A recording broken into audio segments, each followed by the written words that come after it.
If you struggle with the dreaded slow put away volley, then this is the video you need to watch. I'm going to show you 2 keys to putting away those slow volleys that we all hate. They're so simple. They're right on top of the net, and what happens? You dump it in the bottom of the net. Well, no more, so keep watching.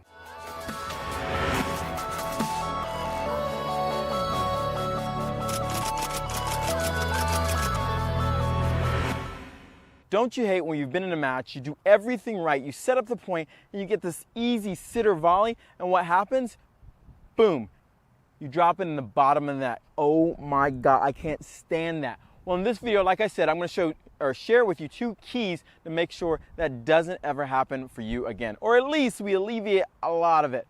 Okay, so why is this video important? Well, again, if you've worked so hard to set up the point, you don't want to dump easy volleys.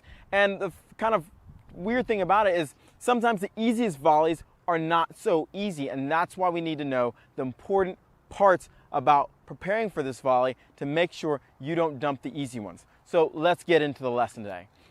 So the very first thing, obviously, is recognize that you're getting a slow volley that you're going to have to move up to. Now, this is the first key. It's the awareness, where the awareness goes to the feet, because this is what happens. You hit that great shot and you get a volley and the ball comes, you see it, and you start waiting, and boom, you let the ball drop.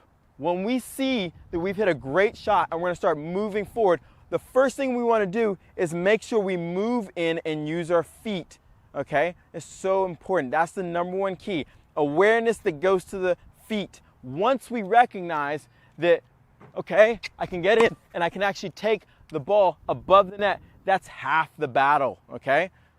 Racket preparation is the second one. It's so important, and it's like the twin brother. I kind of wrestled with which is 1 and which is 2, but I think the racket prep is first. You have to have the awareness with your eyes and your feet to move forward.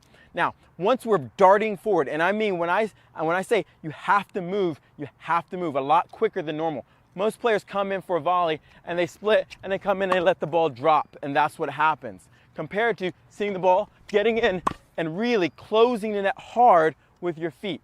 Now, what you did see is the second thing that I talk about, which is preparation.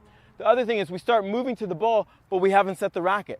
By not setting the racket, you're not telling your feet how close or how far you need to be to the ball. So if I run and I suddenly set my racket halfway between, my feet start going, whoa, buddy, you didn't tell me I need to be that close earlier. So it's really important you do it almost at the same time. Once I recognize, I hold the racket out here and keep it nice and short. If there was a third key, that would be it. It would be keeping the racket swing very compact. Most of the power that you're going to generate from this volley isn't from the swing. It's from your legs and running through the ball. So when I get the ball, I'm going to move forward, and all I'm going to do is making sure that I keep my swing nice and short, and then as I'm moving through, I'm pushing through my legs, okay? So in review, tip number 1, or focus number 1 area, is making sure that we're aware that we move fast. You're not just going up through the motions, going in that. You have to move in and try to take the ball above the net.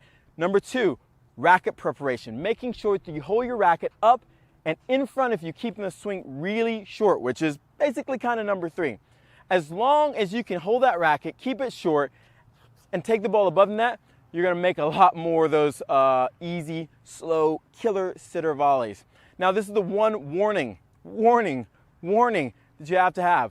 We get so anxious when we see that ball, okay? It's floating there, it's nice and slow, it looks nice and yummy, that we tend to a lot of times go up there and we think we need to swing. The greater you make your swing, the harder it is to time the right contact for the ball. That's why we want to keep the swing nice and short to make the timing really easy, okay? I hope you enjoyed this tip. I hope you don't miss any more of those short sitter volleys anymore. If you have any questions or comments, leave them below, and like this video if you got something out of it. This is Kevin Garlington from TotalTennisDomination.com. Go out and play tough.